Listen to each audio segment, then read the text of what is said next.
Hello everyone, welcome back to another episode of Faye Answered Questions. This is a very special edition because we're all in the same room. Woohoo! Look out. Yeah, and this week I'm joined by my parents. Hello Mom, hello Dad. Hello. G'day all. Cool, and this week, first of all, Merry Christmas. Happy Hanukkah, happy holidays, whatever you celebrate. All of that stuff.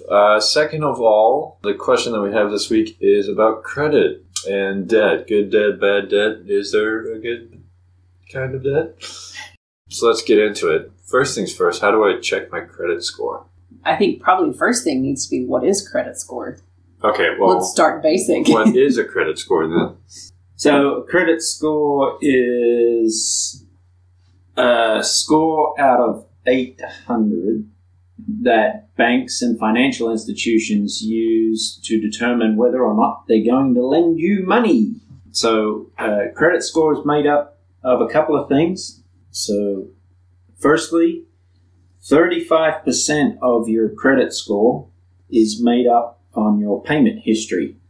So that takes into account any late payments, if you're making your payments on time, if you file bankruptcy, those kind of things. So that's 35% of your score. 30% is on the amount that you owe. That's pretty easy to understand, just how much debt you've got. 10% is based on new credit. So whether you go and open up another credit card or get another bank loan, that's 10% of your score. 15% of your score is the length of your credit history, how long you've had credit, how long you've had certain types of credit. So if you've had a credit card for 10 years, that makes up 15% of your score. And then 10% is your credit mix.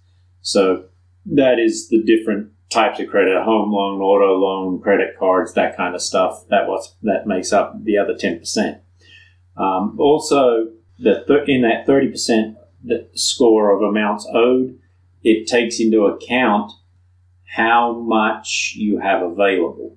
So whatever your card balance, and I'll use a credit card as an example, if you have a card balance of $1,000 and you owe $999, then you only have $1 available to you, and that will really negatively impact your credit score.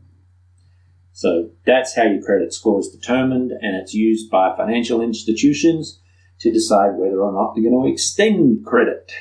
Okay, so for me, I know I don't have a credit card or anything, and the only debt, or I guess loans that I have are student loans at the moment. Thank you, college.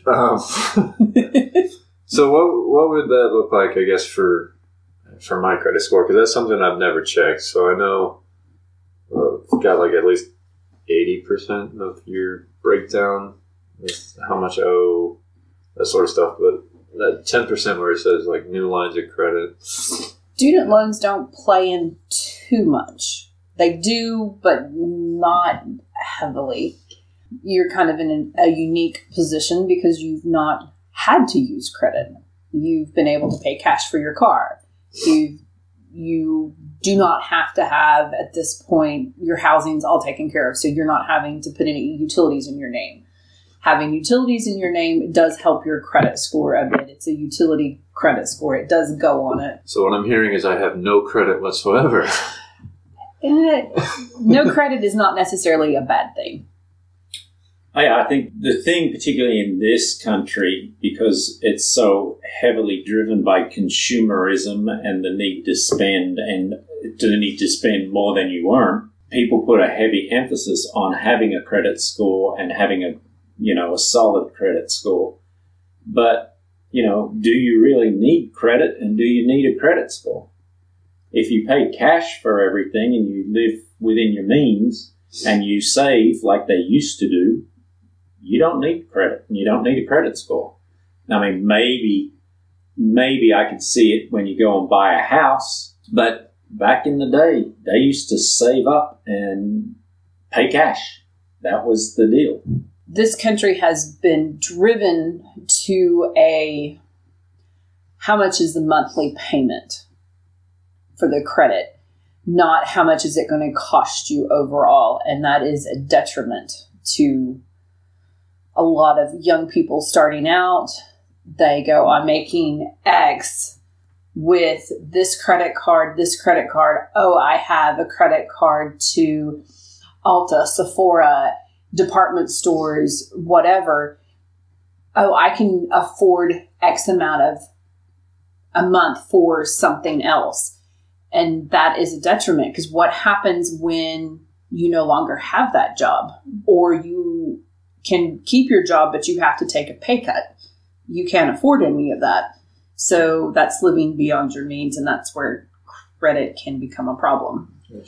That's one thing I never understood, is all the different department stores and stuff. Like, everybody seems to be issuing a credit card. How they do it, how they get people to do it is you go to make your purchase in store or online, even that it'll pop up there, and oh, hey, if you apply for a credit card today, we can give you 10% off of your total purchase. If you get approved for it, it's another X amount of percentage off. Well, that's great for an immediate satisfaction to your shopping need, but they can do that because the interest that you will be paying on what you're purchasing, and the more you purchase, the more you're paying on it, they're making more money. So for them to do that is kind of what they call a loss leader, to get you in the door, get you doing that. Do you really need an Old Navy credit card? Do you really need a credit card for your makeup store? Absolutely not. Yeah, the issuance of credit in this country has become such a big business and has generated so much revenue for businesses and companies here that's why everyone offers it. And that's why now we have these payday loan places, because people are going to them and borrowing against a paycheck that they're to get in the future.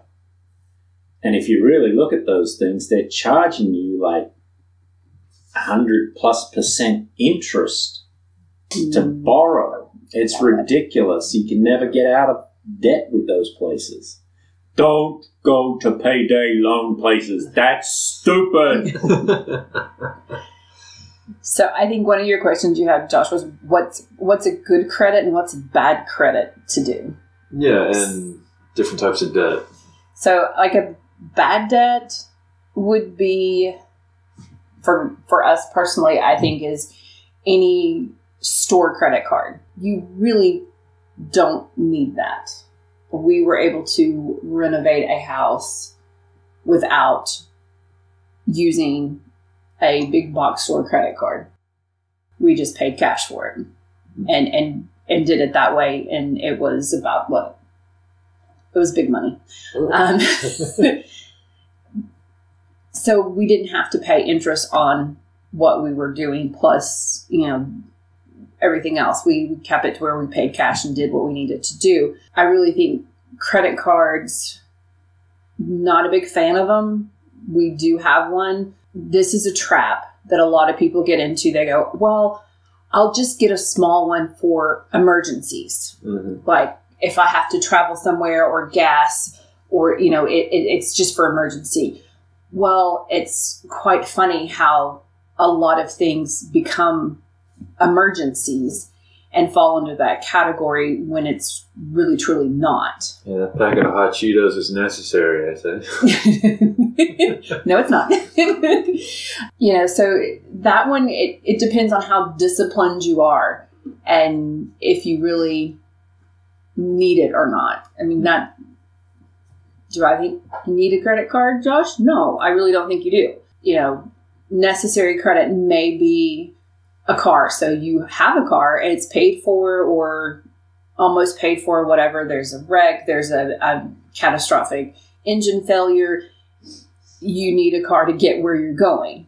So you may have to then look for that. And I think at that point, you really have to do your research and find the best deal for you. Like we've always told you guys, buy used. Don't take the hit first up. With the exception of your sister, we did tell her to buy new and helped her through that process because of her situation and what she was doing and the miles for work she puts on her car. It was a better option for her to go with a new car. Yeah, I bought a used car and that thing is falling apart on me. It seems like every other day something's wrong with it. But it's not that bad.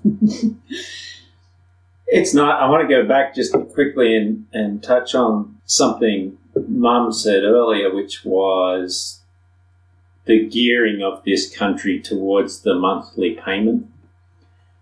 If you go back in your history, particularly in the United States, and that has fed into the rest of the world, back in the 70s, there was a decision made by the government of the United States, pushed by the Federal Reserve and the major banks in the United States, to move everyone to stop looking at the price of goods and services and start looking at the cost per month.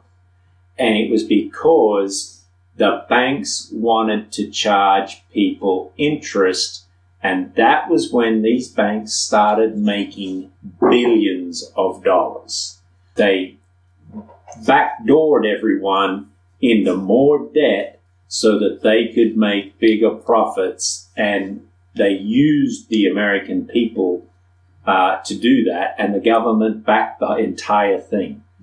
For instance, before the 70s, people would look at going to buy a new car, and if they were buying a car, they would tell you, I'm looking at a new car, it's going to cost me about $2,500 or, $3,000 or whatever the price was. Nowadays, when people say, I'm going to go get a car, and you're like, oh, really? And they don't talk about how much the car costs.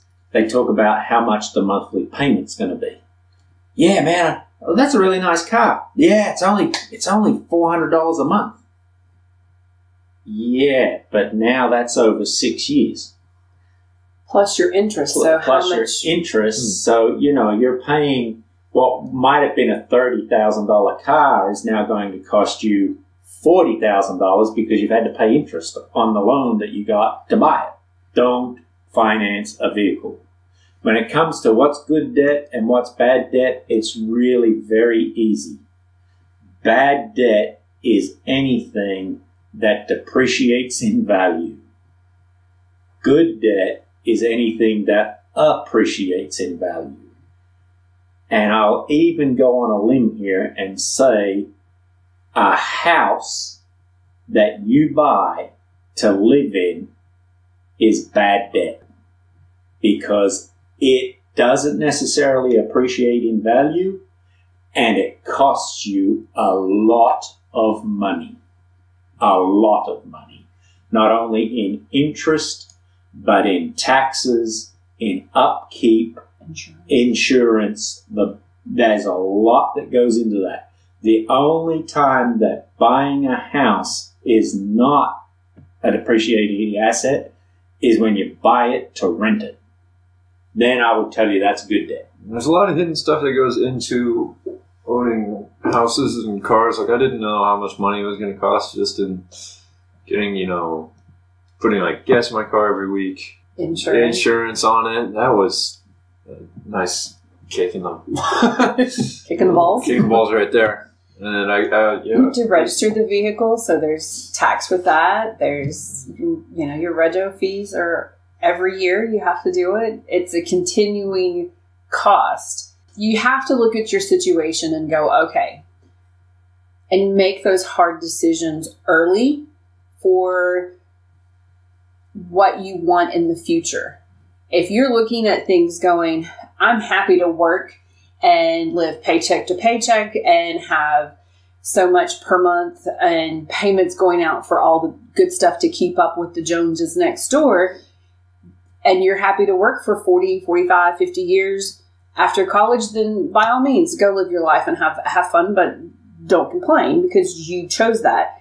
If you don't want to work that plan and you want to be able to retire early or live debt-free, whatever float your boat on that, then you look at it and you go, all right, I need to make sacrifices now to have delayed gratification for what I want later in life so I can enjoy it longer. So, it could be that you look for alternative living arrangements. So you might be able to be a beach bum, live in a hut on the beach. Don't talk to anybody. Be the weirdo.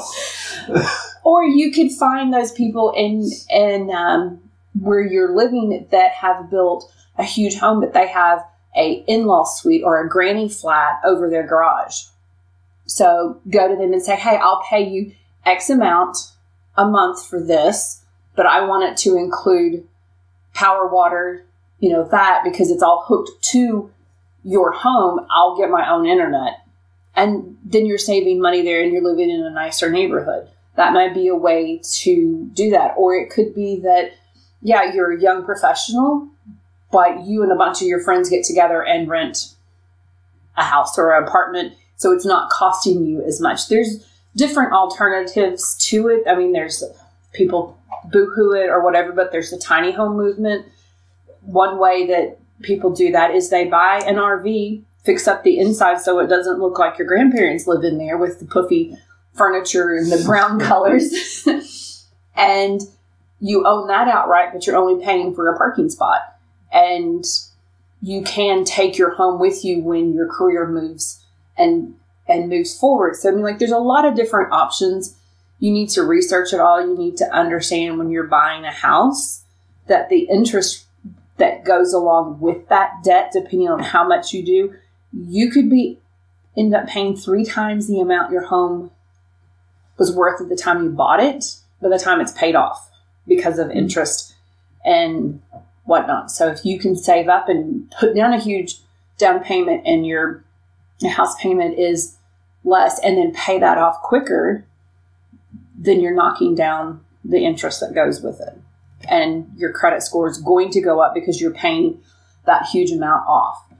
And one thing a lot of people don't realize is when you're dealing with a financial institution for lending, they look at what is called DTI. What is DTI? Which is debt to income. So they're looking at the ratio of debt you have, and that is every kind of debt, because they'll pull a credit report and it's going to have every card that you have, any kind of debt that you owe that's reported will be on there compared to your income. And then there's a certain amount that they can loan. And that also has to do with your interest that they'll give you, depending on what your DTI is, what your credit score is. So the better that your credit score is and the less debt to income you have, the better rate you're going to get for a home loan, for a car loan, that type of thing. There's something else with credit you need to understand. If you are having to car shop and you're looking and they're like, oh, well, let me just see if you happen to be at a car yard and they're like, let me see, I can, we can check to see what we can get you on this. Tell them, no, I don't want you to run my credit. Every time they do a soft hit, which is just a quick look, it pings your credit. Your credit score can drop 10 to 25, 30 points on a weekend of car shopping because there's a ton of hits on it. So you tell them, no, my credit score is within this range. What can you do? I don't want you doing a soft hit. You're going to mess my credit up. Yeah. Why does you, 2 questions. Why does your credit score drop whenever you check it or someplace checks it like that? And 2, where can I go to check my credit score? Your credit score drops a bit because you're having an inquiry. So that means that there looks like there's going to be another open line of credit happening. So they just drop it a little bit. Set up so they want you to open lines of credit. Why would that count against you if you're looking to open another one? Because when your score goes down, the interest rate goes up and the behind the scenes make more money. Yeah, vultures, all of them.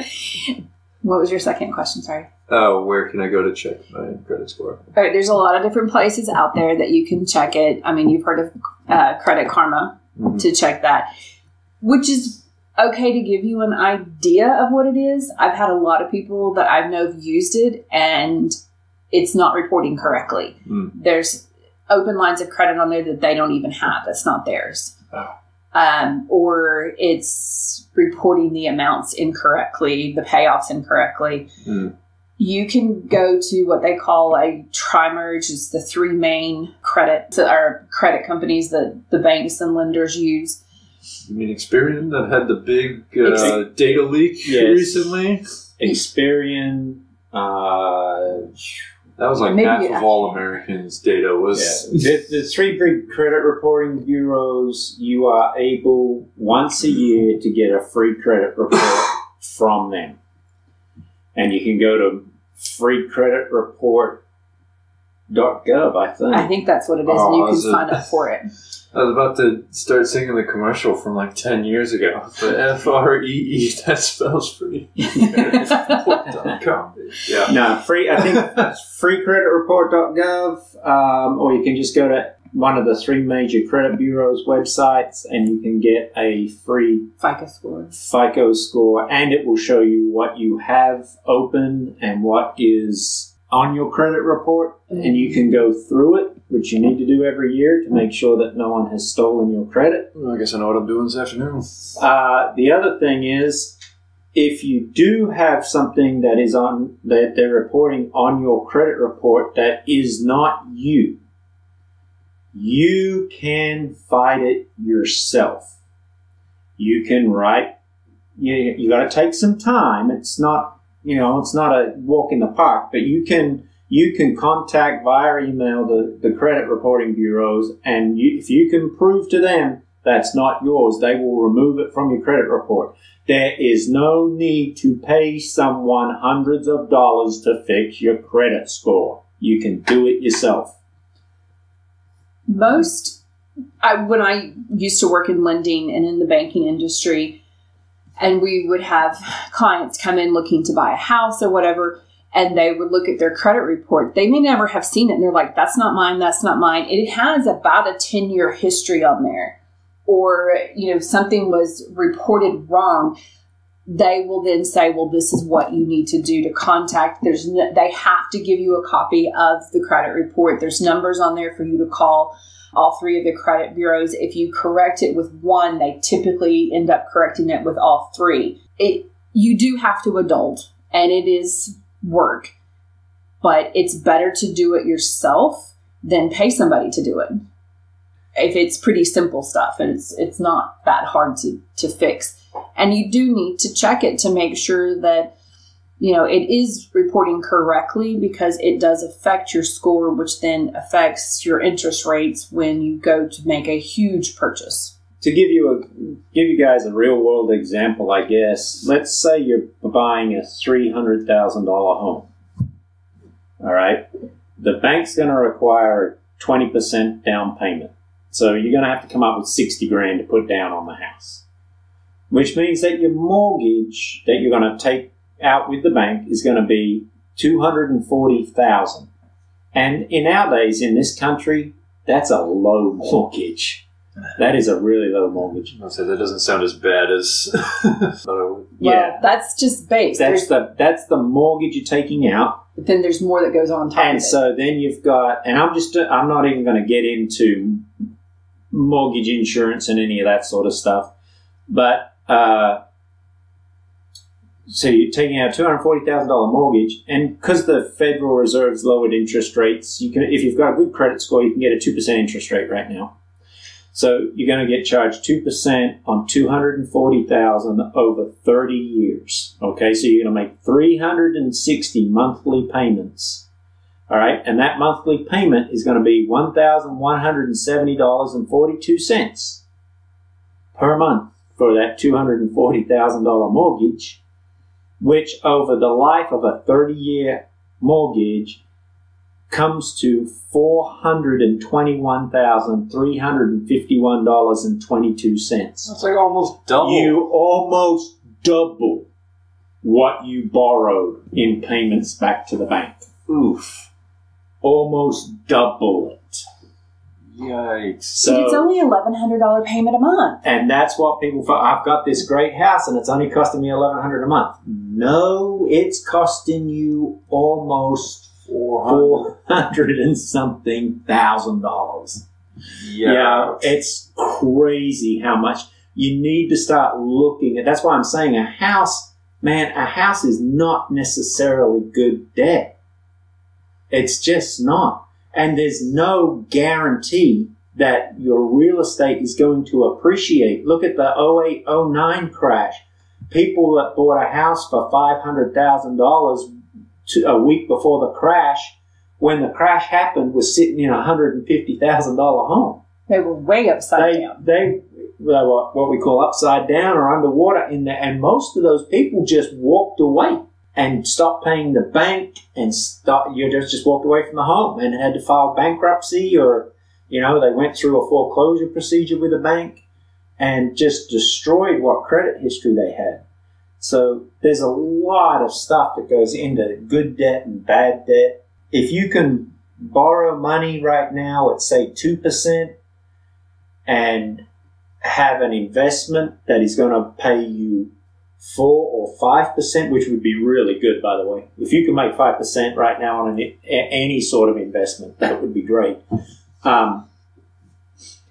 Then, yes, I would say go get some money borrowed at 2% because you're going to make 5%, so you got a 3% profit.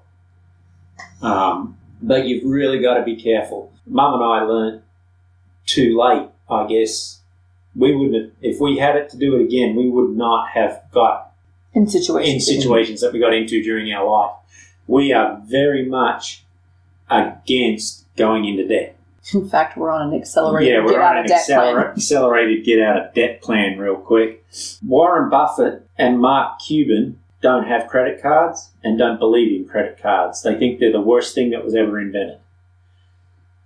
So if you've got two billionaires that aren't recommending credit cards, probably a good idea not to have one. Yeah, I mean, they also don't need a credit card. But they didn't have Mark Cuban's never had one, and neither has Warren Buffett. Ever. They've never got into it. That excuses, they have all the money, they don't need it. No, they lived within their means and below their means so that they could get where they are now. They made those early sacrifices to reap the benefits and enjoy a stress-free life. It's amazing how much your pay and how far your paycheck will go if you don't have debt. So what I'm hearing is that I'm basically a billionaire right now. In the making. In the making. Yeah, I think the only thing that Mark Cuban and Warren Buffett have to do with Visa and MasterCard is they own shares. You're making them rich if you have one. No, we won't have it, but we'll buy into it. Don't get a credit card from them. Just buy shares in the company. Yeah.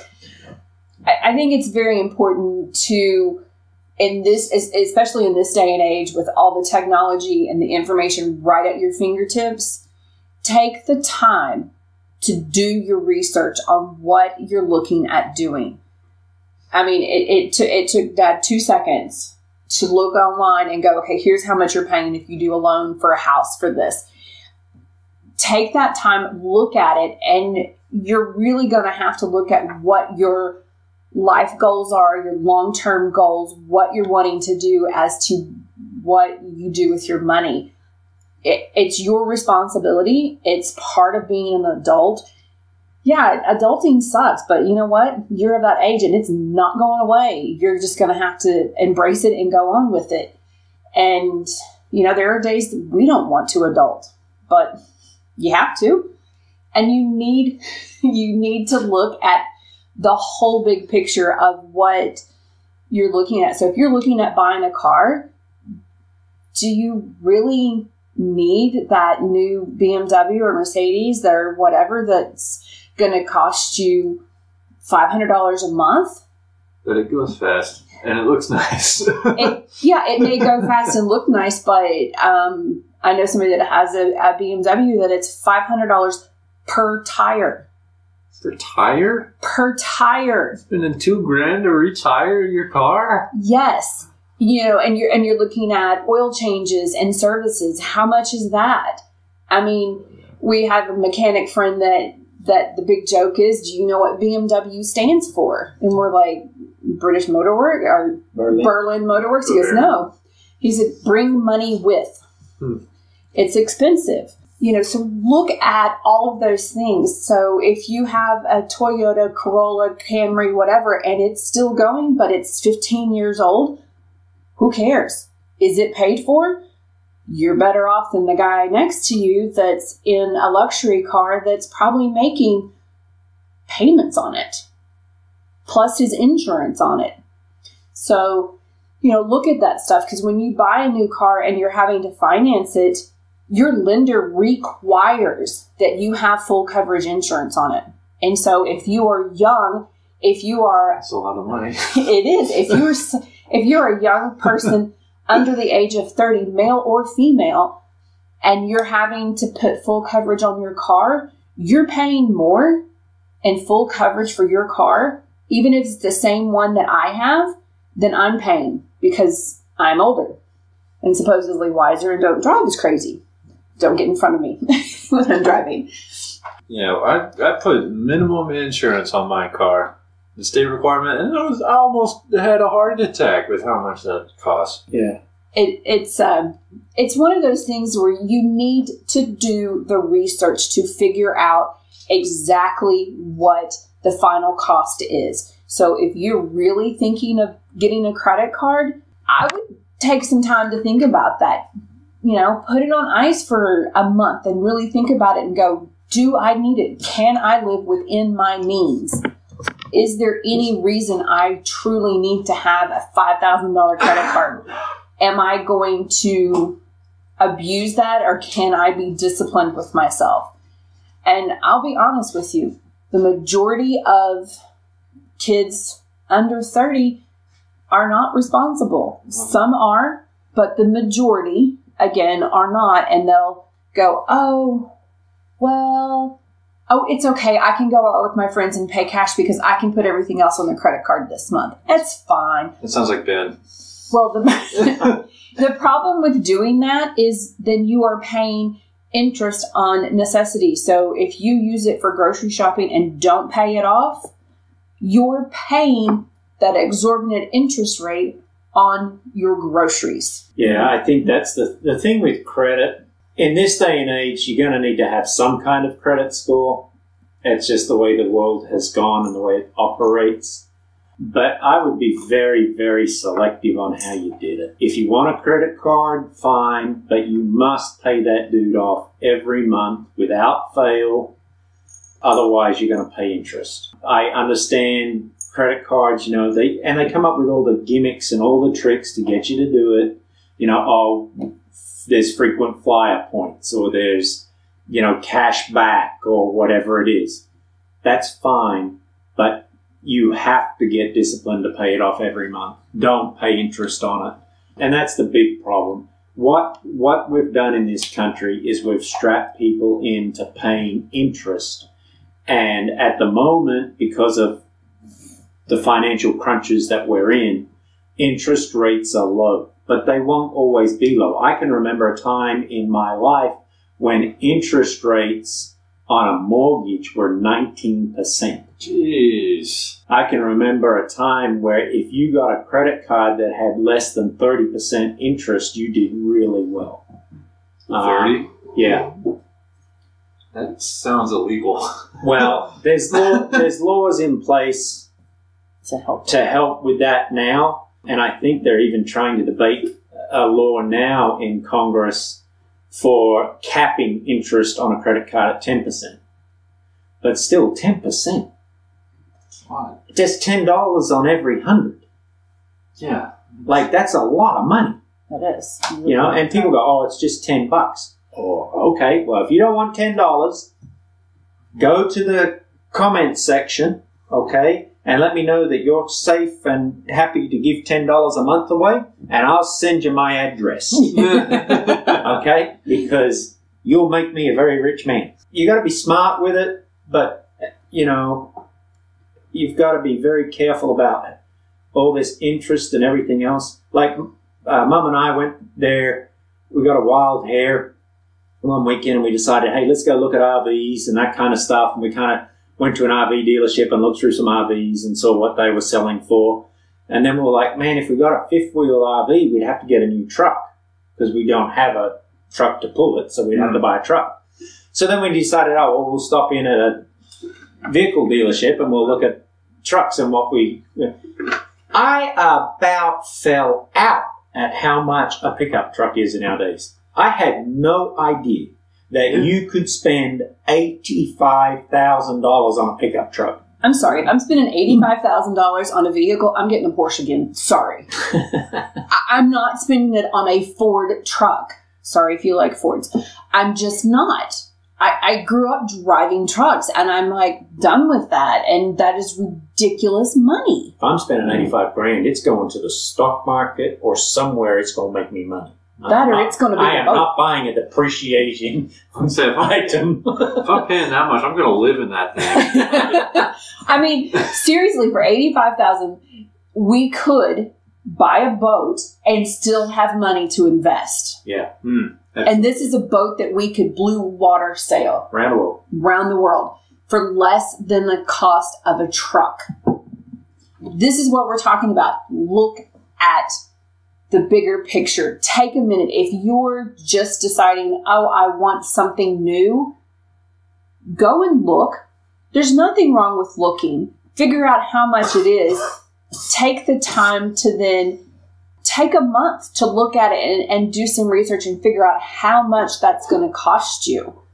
And go, ooh, do I really want to spend X for the next time? Because let's face it, most people buy a new vehicle and within 2 to 4 years before it's even paid off, they're trading it up on something better.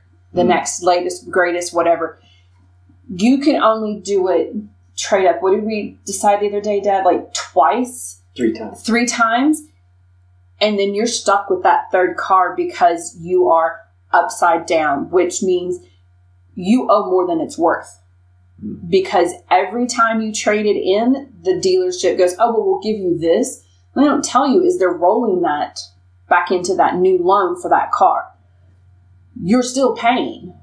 You're not getting that great of a deal. And they'll finagle it to get your monthly payment down where you want it. Yeah, that reminds me of a guy.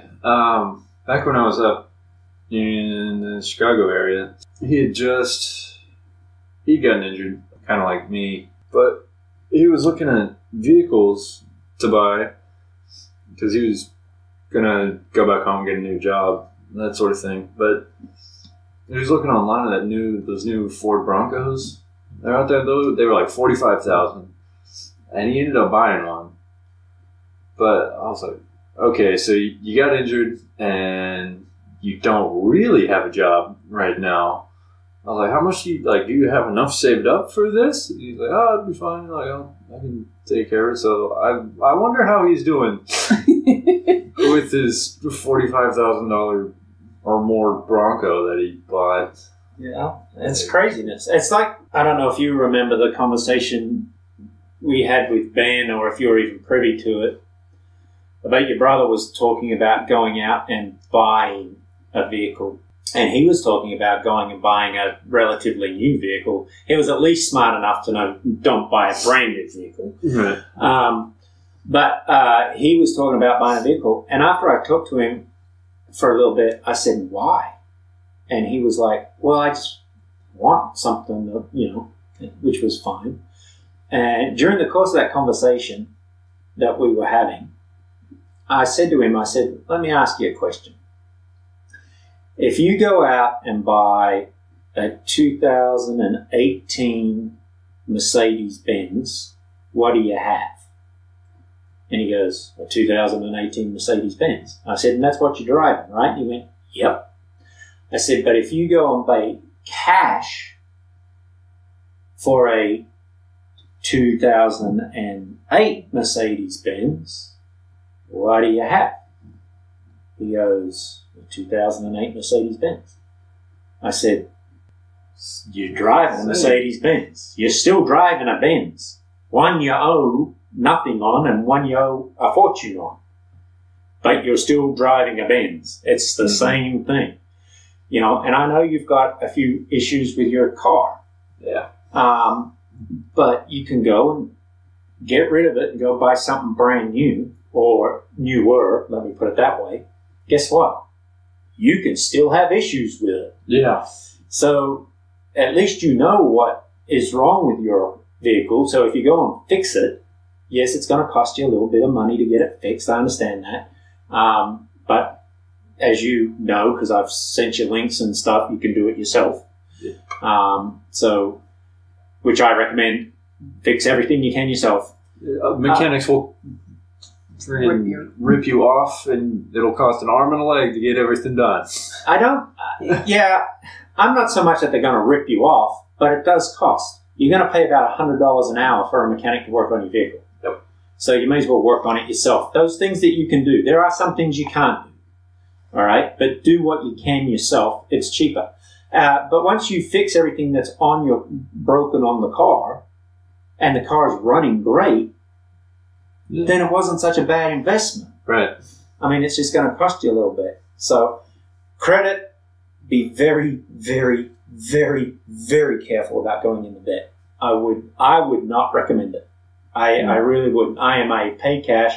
I think, in your 20s, you definitely need to start socking money away for retirement. People look at me like I'm crazy, but years fly by, and before you know it, you're looking around going, holy crap, I'm not 20 anymore.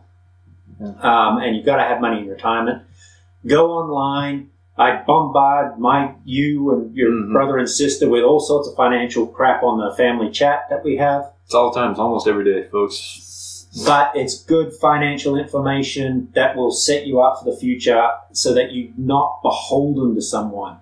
Don't get in a trap of having so much debt that you have to stay at a job that you hate simply to pay back what you owe. That is stupid. It's soul crushing, personality crushing to have that debt and to have that hanging over your head going, I have to go into this job and spend more time at this job than I do at home. And I'm spending time with people I don't necessarily like, that irritate the fire out of me, that are just stupid or whatever. And I'm not getting anywhere because I have all of this stuff. And that's what it comes down to, is stuff. Great. So your house looks fantastic and looks like it belongs in, Architectural Digest or a design magazine. But are you enjoying it? Do you like it? Do you actually spend time there enjoying it? Or are you spending all your time working and doing side hustles to pay for it? If you're doing that, it's probably time to sit down and reevaluate your life. Yeah, I think finally, because we're running out of time real quick, I think final note is, if you really stop and look at your life, the reason you're in debt is because, or the reason people go into debt is because they are trying to keep up with the Joneses. It's, you go out and buy a new purse simply because Susie next door went out and bought a new purse. When your neighbors get a new car, you feel like you need to go get a new car. And you don't only get what they got, you've got to get something better so you look like you're doing better than they do. And that's kind of, it comes down to, you're buying crap that you do not need to keep up with people that you do not like. Stupid. Stupid. Do yourself a favor, stop spending money, start saving and investing your money, earn interest on it, and in 10 years' time, you'll be able to buy the house across the street from your neighbors when they go broke. So time will pass so fast, and they may have made fun of you because you're still driving a 10-year-old car. I'm driving a 20-year-old car, and thank you very much. I'm happy with it. It's paid for. But people will turn around in 10 years' time and go, wait a minute, where are they? Oh, they're on vacation again, or they're only what? And they become jealous of you because you put in the hard yards at the beginning, because you knew what you wanted in the end, and you delayed that gratification, and then that is going to last longer than they will ever imagine if they don't get out of debt. I think that's the thing for us is, We've got people older than us that are retiring or getting to retirement age, and we're actually now talking about retiring, and they're looking at us going, but you're not in your 60s? Damn straight. I'm not working my butt off for 45 years and then retiring. That is not my deal. There's enough resources online. Go to YouTube. Go wherever you've got to go. A couple that I'll throw out there real quick just for shits and giggles. Mr. Money Mustache. Go look what he's got to say. He's got a blog. He's great. He retired in his 30s. On YouTube, there's a channel called Our Rich Journey. Aman and Christina, they retired in their 40s, I think. Late 30s, early 40s. They've got a great channel with huge amount of information just on their channel. It's phenomenal. That's a great resource. They retired with children still at home, and they're retired and they're getting to spend those teenage years, those critical years with their kids. Yeah. Oh, shut up. I'm gonna put in the playing you off music. And we're done. And on that note, I've been Josh. I'm Mom. I'm Dad the Greatest. Alright, thanks for listening to another episode of Faye Answer Questions. And remember, fuck credit cards!